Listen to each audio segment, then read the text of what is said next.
On écoute Bruno Retailleau. Pour cette CLIR, je voudrais aussi saluer celles et ceux qui sont à mes côtés, le secrétaire général Luc Boutou du ministère, la directrice de DLPAJ et DNRT, donc renseignements territoriaux. Peut-être que son collègue, je ne sais pas s'il est là, de la préfecture de... Ah ben voilà, de la préfecture de police qui se cachait tel le publicain derrière les caméras. J'ai souhaité venir ici ce matin pour deux raisons. La première, évidemment, c'est la sortie la semaine dernière d'un rapport qui est très important sur l'entrisme islamiste.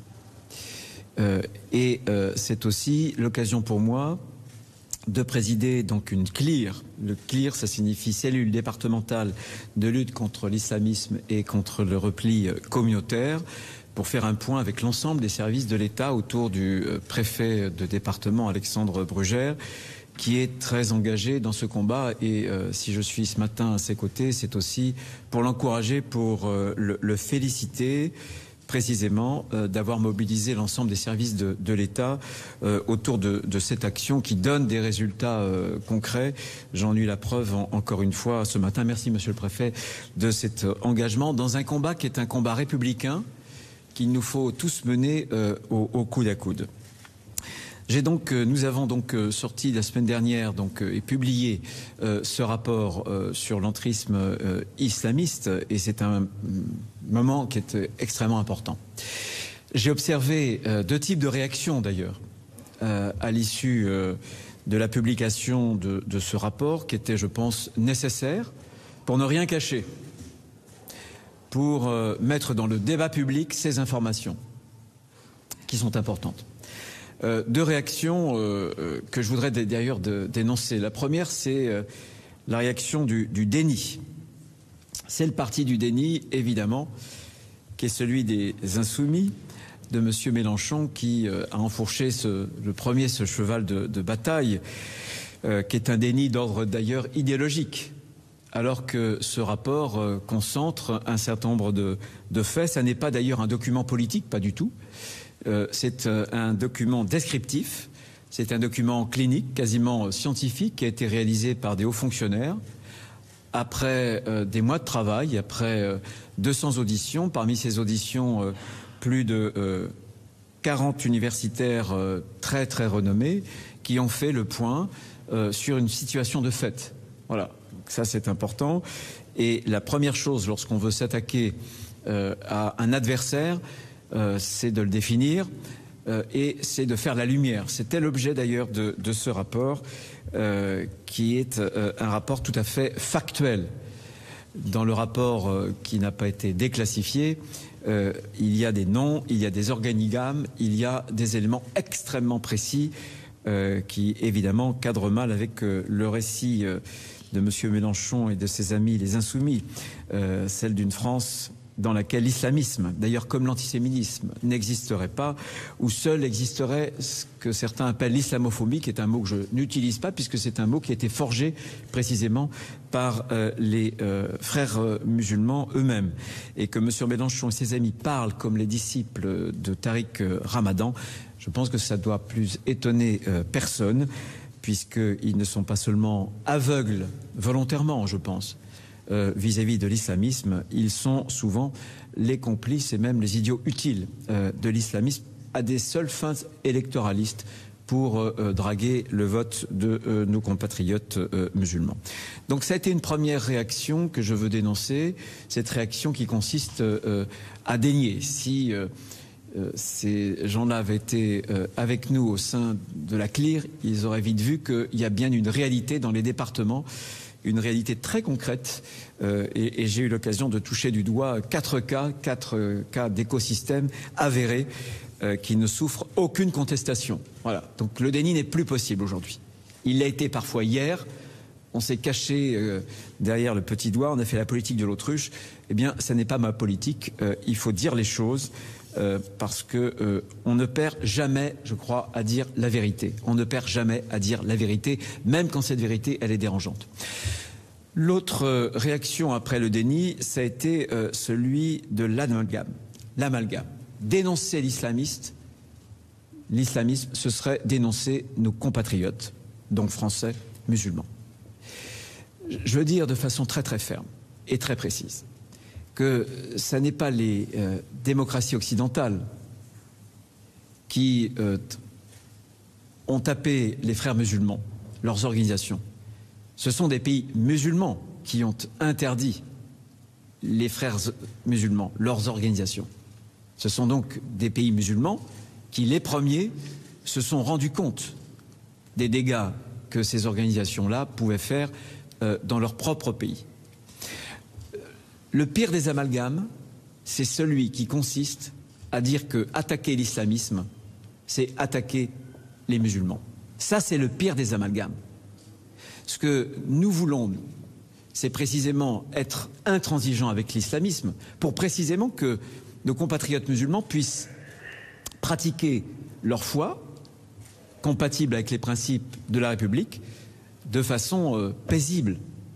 Donc l'amalgame que moi je dénonce, c'est cet amalgame, c'est cette idée que on ne devrait pas s'attaquer à l'islamisme pour protéger nos compatriotes qui ont et qui pratiquent cette foi musulmane. Ça, c'est terrible. Ça reviendrait à dire que le djihadisme, le terrorisme, on ne devrait pas s'y attaquer, on ne devrait pas le dénoncer pour les mêmes raisons. Donc voilà, je pense que ces deux points étaient importants à dire, non au déni et non à cet amalgame qui est proprement, je trouve, scandaleux. Ce rapport, il établit un constat de fait sur une base, encore une fois clinique, sur une base scientifique. Et ce rapport montre bien qu'il y a une menace vis-à-vis des principes républicains, des institutions républicaines, une menace aussi vis-à-vis de la cohésion nationale. Cette menace, elle est portée par une puissante lame de fond qui est l'entrisme islamique, qui est le propre précisément des frères musulmans. Et cette vague est portée à la fois par un projet que dévoile le rapport, par des méthodes et par une progression qui est inquiétante ces dernières années parce qu'ils ont pu se déployer finalement en toute impunité sans avoir subi énormément d'entraves. Le projet en réalité de ces organisations fréristes, frères musulmans, c'est un projet qui n'a guère changé depuis sa création par Hassan al-Banna en 1928. Ça n'est pas le même projet que le séparatisme. Là où le séparatisme souhaite créer de petites contre-sociétés séparées, comme son nom l'indique, séparatisme, de la communauté nationale, l'entrisme, lui, cherche à modifier les règles de notre société, de nos institutions, pour les acclimater à un islam politique avec cet objectif ultime. Le rapport le dit dès sa page 5, le rapport qui n'a pas été déclassifié, pour qu'on fasse basculer notre société dans une forme d'État islamiste avec l'application de la charia. Donc c'est un projet qui se déploie sur le temps long, mais dont l'objectif n'a pas changé et reste le même. C'est la raison pour laquelle il présente vraiment un danger. Il faut savoir du reste que ces organisations fréristes sont combattues. Au moment encore où je vous parle, le dernier des pays musulmans à avoir interdit les frères, cette confrérie-là, c'est la Jordanie.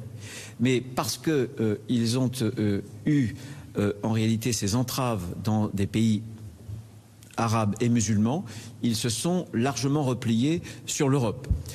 Ils ont concentré leur organisation financière à Londres et leur organisation institutionnelle notamment autour de Bruxelles.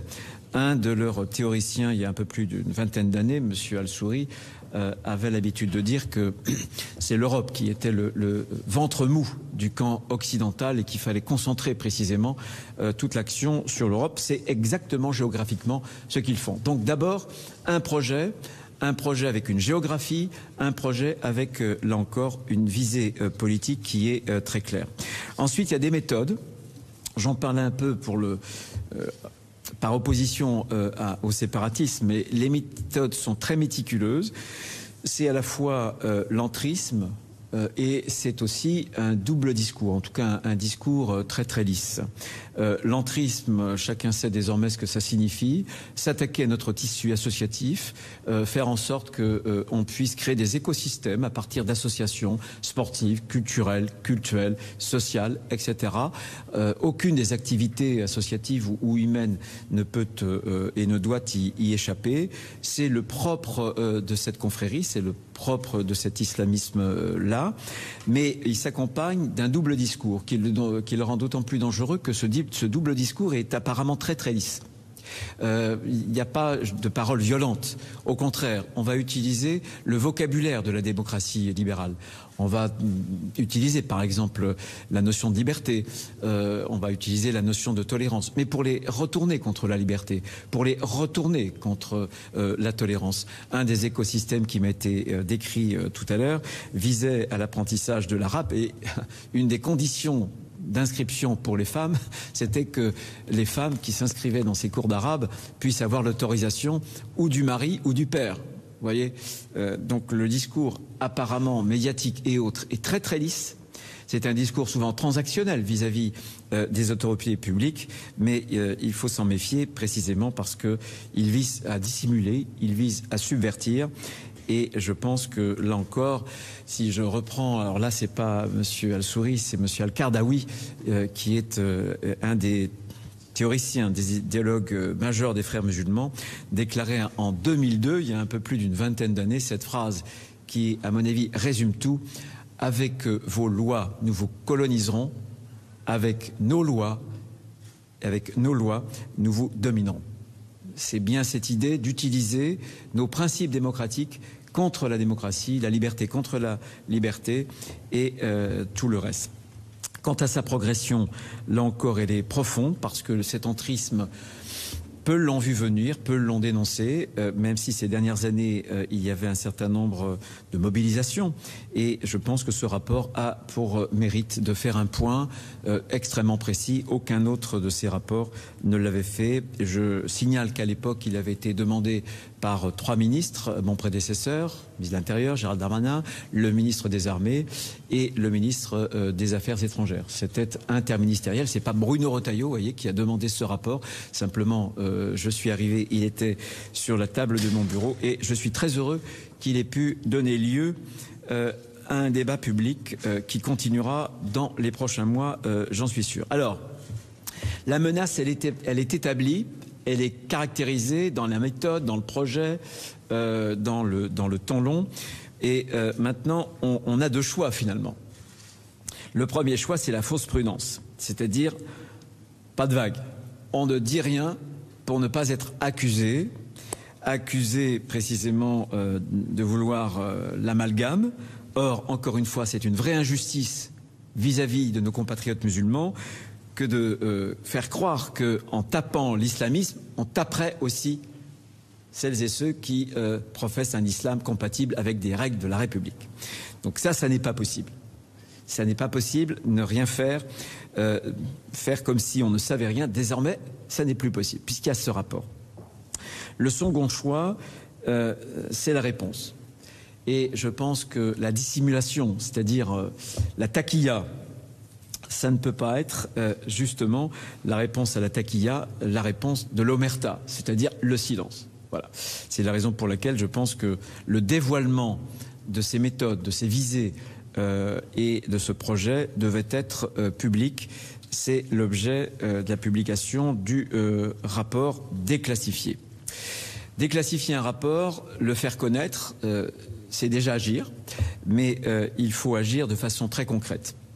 Parmi les pistes qui ont été évoquées, préparées, je ne les citerai pas les unes après les autres, mais il y a finalement 3 groupes de décisions qui sont importantes pour refonder un débat contre l'entrisme islamiste. D'abord, c'est l'organisation de l'État. Exactement ce qui a été fait à l'époque sur le terrorisme, ce qui a été fait encore contre le narcotrafic. Quand on veut être efficace, il faut que l'État, qui en France est bâti en tuyau d'orgue, et très cloisonnés puissent mieux se coordonner pour être beaucoup plus efficaces.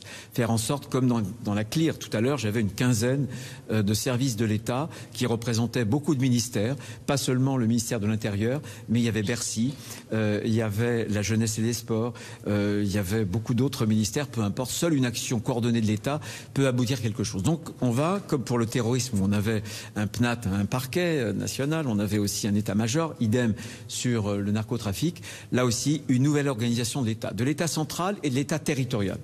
Au niveau de l'État central, ce sera parce que ce qui est fondamental en matière d'entrisme, puisque c'est la dissimulation, c'est donc l'information. C'est donc le renseignement, c'est donc la transparence. Et donc le renseignement, on aura donc une organisation avec un chef de filat qui sera caractérisé vraiment sur et confié à la Direction nationale du renseignement territorial et au directeur, là encore, du renseignement territorial de la préfecture de police pour son ressort, préfecture de police de Paris. Mais le chef de filat, vous vous souvenez que sur le terrorisme, c'était la DGSI, sur le narcotrafic, là encore, c'était la DNPJ, la Direction nationale de la police judiciaire. Eh bien là, ce sera la filière du renseignement territorial, préfecture de police et nationale. Ça, c'est fondamental.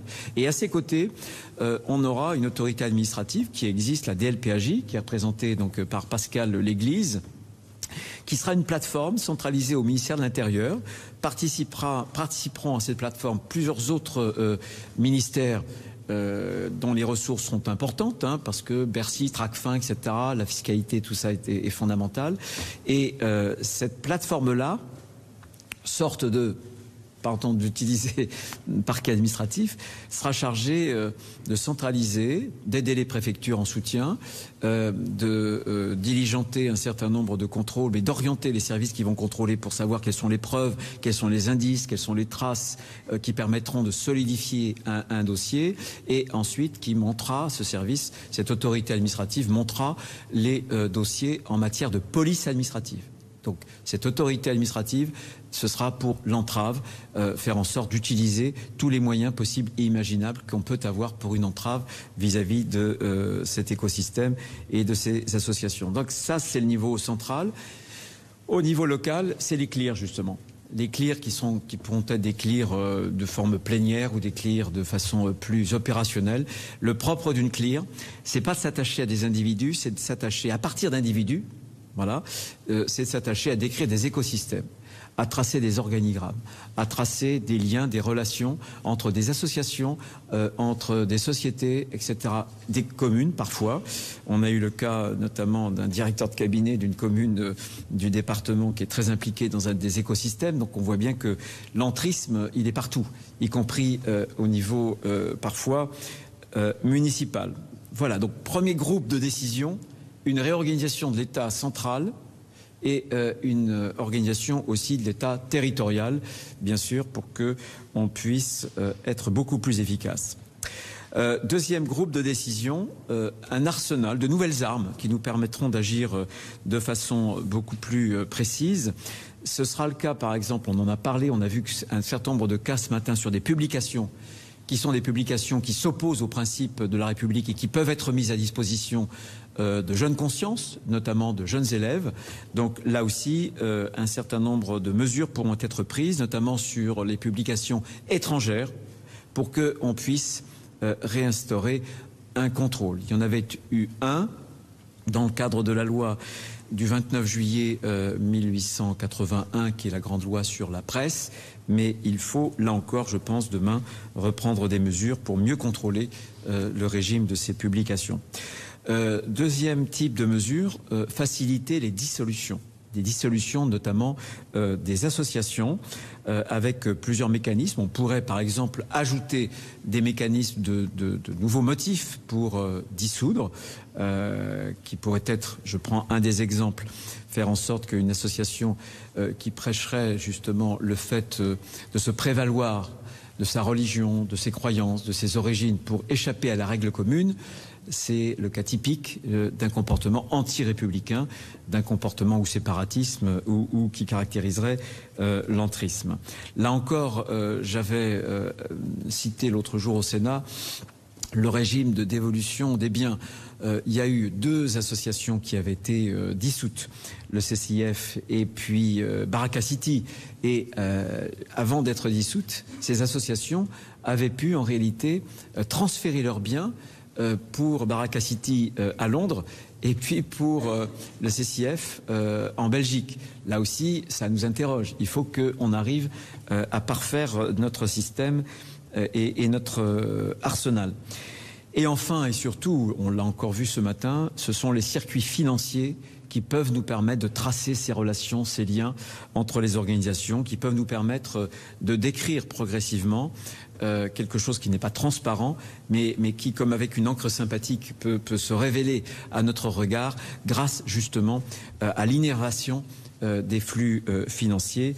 Et là encore, les fonds de dotation qui nous permettra d'assécher ces écosystèmes, leur meilleure connaissance, ce sera là encore fondamental.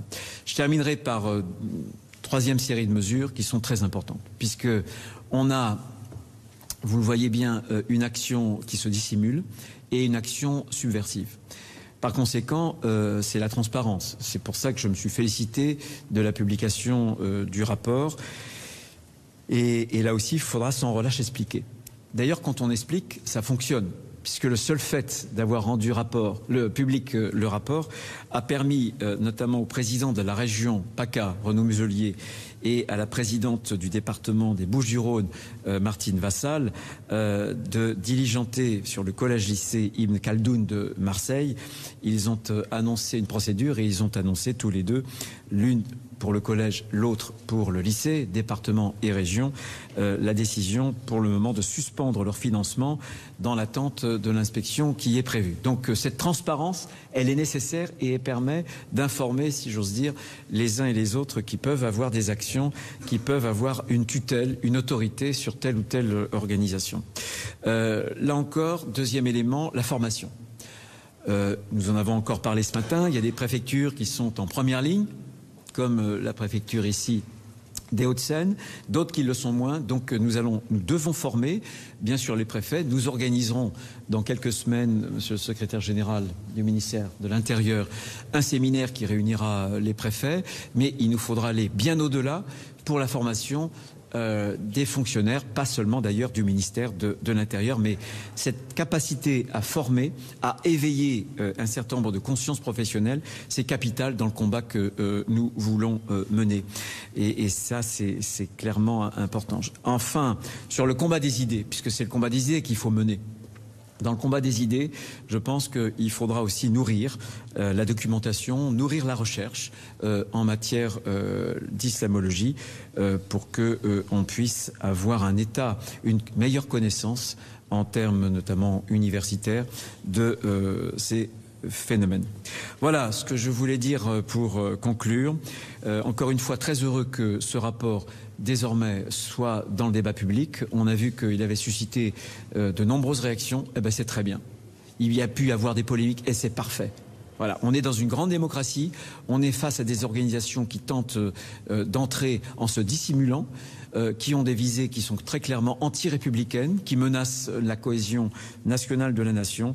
Eh bien, je pense qu'il ne peut pas y avoir d'accommodement raisonnable avec l'islamisme. C'est un combat qui est important, sur lequel nous sommes engagés et il s'agit de le mener jusqu'à son terme. Merci. Ces mesures que vous avez présentées, dont certaines que vous avez présentées la semaine dernière en Conseil de défense, est-ce que vous comprenez le recadrage du président de la République à l'encontre de son gouvernement qui a estimé que ces mesures n'étaient pas à la hauteur? Première question, pourquoi ce recadrage au vu des mesures que vous avez détaillées? Deuxième question, est-ce que cela vient entacher la relation que vous avez avec le président de la République? Est-ce que le torche en boule entre l'Élysée et la place de Gaulle? Non, moi, le combat contre l'islamisme, il remonte à des années. Je me souviens très bien, je me rappelle le lieu où j'étais au moment du 11 septembre 2001. Je me souviens ensuite, en 2012, de Toulouse. Et j'ai été le premier parlementaire à me rendre en Irak. C'était en août 2014, avec mes propres moyens. Monsieur al-Baghdadi avait proclamé le califat depuis Mossoul. C'était l'État islamiste, c'était Daesh. En juin, Et les troupes de Daesh avaient déferlé dans la grande plaine de Ninive, où il y avait beaucoup de chrétiens d'Orient, à partir de début août. Et je m'y suis rendu la 3e semaine d'août. J'avais cette conscience particulière que ce qui se jouait avec Daesh, ce qui se jouait au Levant, pourrait avoir des conséquences chez nous, c'est-à-dire sur le sol européen et sur le sol national. Et je pense que malheureusement, un an après, 2015, Charlie Hebdo, etc., jusqu'au Bataclan ensuite. Donc c'est un combat pour moi qui me tient à cœur et qui a endeuillé d'ailleurs la France, ce combat contre la forme violente, le djihadisme terroriste. Non, moi je n'ai pas pris cela comme un recadrage. C'était important qu'il y ait eu un conseil de défense, parce qu'un conseil de défense est présidé par le président de la République avec le Premier ministre qui assiste, et surtout c'est interministériel. Et je pense que dans la conscientisation, dans ce combat des idées, je pense que c'était la bonne formule pour pouvoir faire en sorte que l'État et l'ensemble des ministres puissent, comment dirais-je, comprendre cette menace et y faire participer son ministère. La publication du rapport, pour moi, c'est une première masse de granit posée dans le débat public. Ça, c'est fondamental. Ensuite, il y a eu un certain nombre de discussions. Moi, j'ai présenté un certain nombre de propositions, qui est des propositions à retravailler, comme on appelle, en interministérialité. Vous voyez bien que j'ai parlé beaucoup d'écosystème financier. Bon, je suis totalement prêt à en parler avec Amélie de Montchalin. On l'a déjà fait, donc on peut, encore une fois, améliorer les choses. On peut même aller bien plus loin. J'avais à l'époque, quand j'étais sénateur, présenté un texte pour interdire des listes communautaires. C'est très difficile à caractériser. On l'a vu ce matin, dans quelques mois, on va avoir des élections municipales. Et il va y avoir un risque. Soit qu'il y ait des communautaristes au sein de ces listes, ou soit qu'il y ait un communautarisme qui pourrait s'exprimer parce que telle ou telle tête de liste rencontrerait tel ou tel leader de telle ou telle communauté qui lui promettrait tant de milliers de voix. Voilà.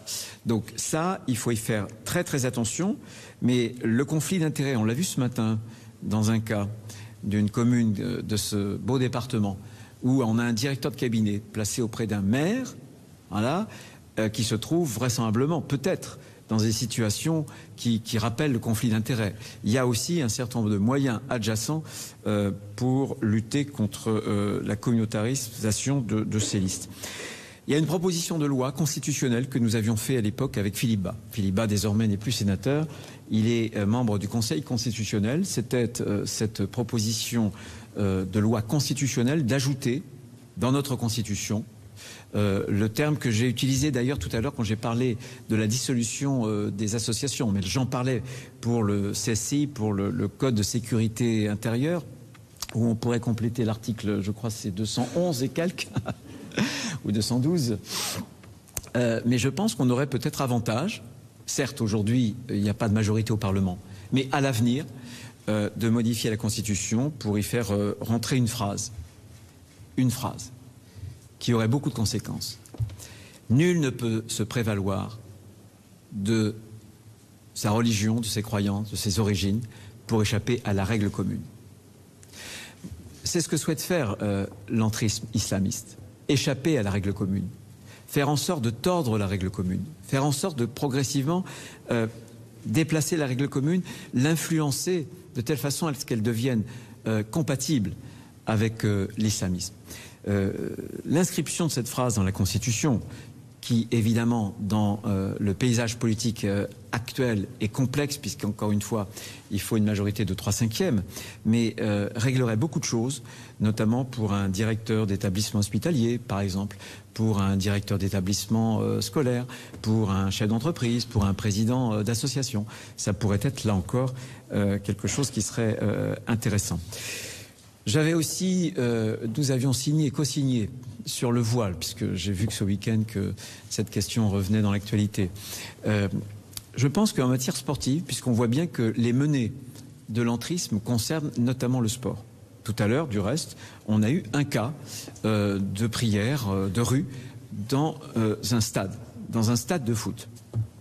Donc, encore une fois, il y a un texte qui a été voté au Sénat, Ce texte, il a été porté, je l'avais co-signé à l'époque, il a été porté par le sénateur Michel Savin, qui est un grand spécialiste d'ailleurs du mouvement sportif et de la vie sportive.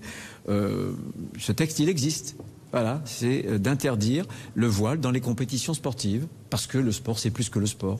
Parce que le sport, voilà, ça doit être un moment de communion et qu'on doit tous pouvoir y participer sans prosélytisme. Il n'y a pas besoin de prosélytisme religieux, politique ou syndical dans le sport. C'est ce que nous rappelle d'ailleurs le grand moment que furent les Jeux Olympiques. Précisément, il y a eu ce moment de communion. Parce que, en réalité, on se consacrait au sport et au seul sport et aux belles valeurs du sport. Et d'ailleurs, la charte, l'article 50 de la charte de l'olympisme rappelle que tous ces signes de prosélytisme sont interdits. Donc je pense que l'esprit olympique devrait prévaloir. Et je termine juste, je termine, pardon, je suis long, mais c'est important. Après, il y a un certain nombre d'autres dispositions qu'on peut prendre, et on a bien vu ce matin qu'il y avait d'autres réglementations qui peuvent servir justement à faire en sorte de confondre l'entrisme. Une de ces réglementations, c'est par exemple l'accueil collectif des mineurs. On pourrait simplifier. Aujourd'hui, quand par exemple, je citais tout à l'heure le préfet du Gard qui avait, grâce à cette réglementation, fermé 15 écoles coraniques, mais il faut qu'il y ait au moins une pluriactivité. C'est compliqué. Et puis, en dessous pour les élèves de moins de 6 ans, il faut un accord du préfet, sinon vous avez un délit. Là encore, sur les clubs sportifs, je pense que le rôle des fédérations est important, puisqu'elles ont une délégation de service public. Donc il pourrait y avoir un dialogue un peu plus resserré. Et enfin, je rappelle qu'il y a le champ immense de l'imam Google ou de l'imam TikTok, de ce qui se passe en ligne.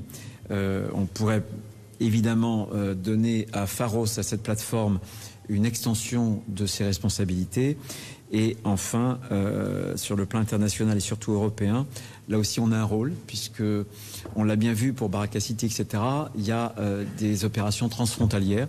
Mais j'ai vu, vous voyez, qu'après la publication du rapport, la Suède s'en était saisie et qu'à son tour, elle s'engageait dans un travail de diagnostic. Voilà, sur l'infiltration islamiste. Donc cette dimension internationale, qui est une dimension native, si j'ose dire, je vous l'expliquais tout à l'heure, dans le repli entre les pays arabes musulmans vers l'Europe, ça veut dire qu'il faut que l'Europe, qui parfois a d'ailleurs subventionné des universités, je pense à Gaziantep, en Turquie, qui étaient clairement des universités liées aux frères islamistes, qui y ait aussi ce travail-là. Donc vous voyez, le champ est large. Monsieur le ministre, pourquoi répétez-vous depuis plusieurs jours aujourd'hui que les frères musulmans essayent aujourd'hui, en 2025, d'imposer la charia en France, alors même que ce n'est pas du tout ce que conclut le rapport, qui est mesuré, qui conclut même à une perte de vitesse des frères musulmans en France en 2025. Non, mais vous avez mal lu le rapport qui n'a pas été déclassifié, page 5. Je vous lis le rapport, je vous lis la phrase. Le projet défini par M. Al-Banna s'articule autour de 2 objectifs, l'application de la charia et la création d'un État islamique. Et plus loin, à plusieurs reprises, le rapport dit bien que ce projet n'a pas changé, que c'est un projet de long terme et que la visée est bien celle-ci, très clairement. Donc là encore, pas de déni, puisque c'est l'objectif, c'est un objectif de long terme des frères musulmans. Et quand on voit comment ils ont saccagé, comment les frères musulmans ont saccagé des peuples arabes, musulmans, ces peuples ont réagi d'ailleurs.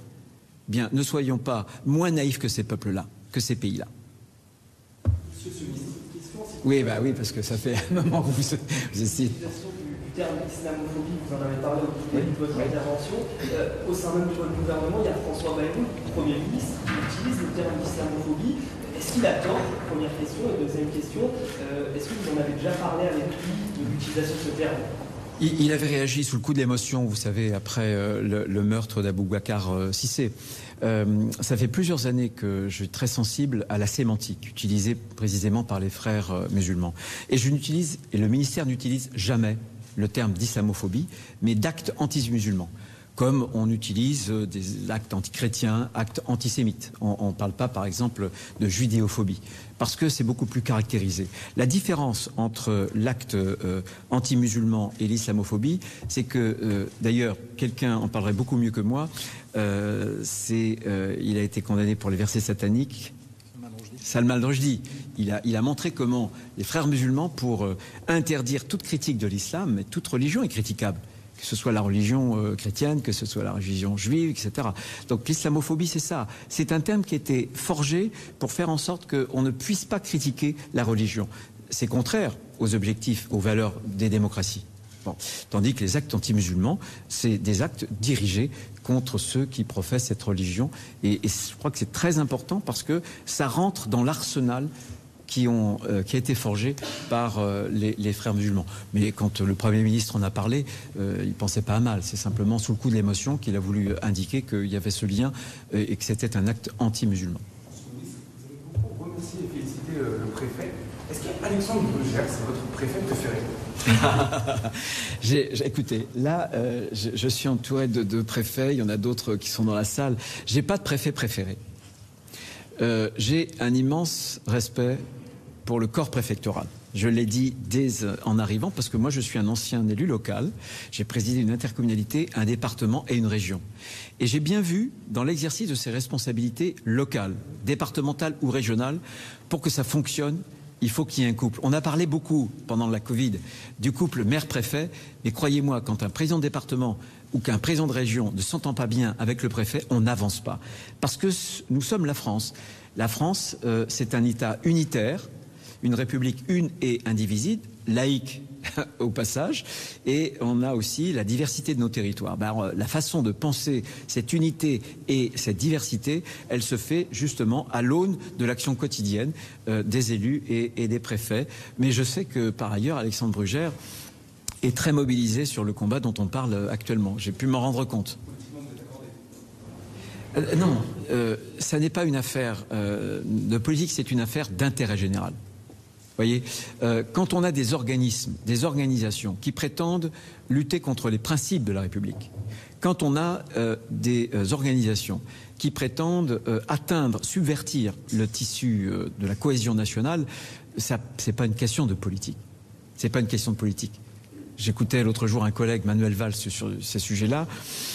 On ne vient pas de la même crèmerie. Et pourtant, sur ces sujets, on a une communauté d'analyse et d'objectifs.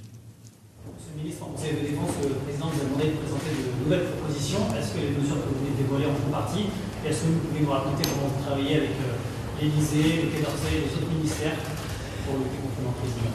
Non, mais un Conseil de défense, c'est quelque chose de très formel. Et c'est toujours très préparé en amont par les différents ministères, par Mitignon, par l'équipe de l'Élysée. Donc ce Conseil de défense n'a pas échappé à la règle en matière de préparation. On a mis sur la table, j'ai mis sur la table de nombreuses mesures. Voilà, des mesures qu'il faut sans doute compléter et mieux articuler avec d'autres ministères. Mais l'important, c'est que désormais, il y ait un objectif commun.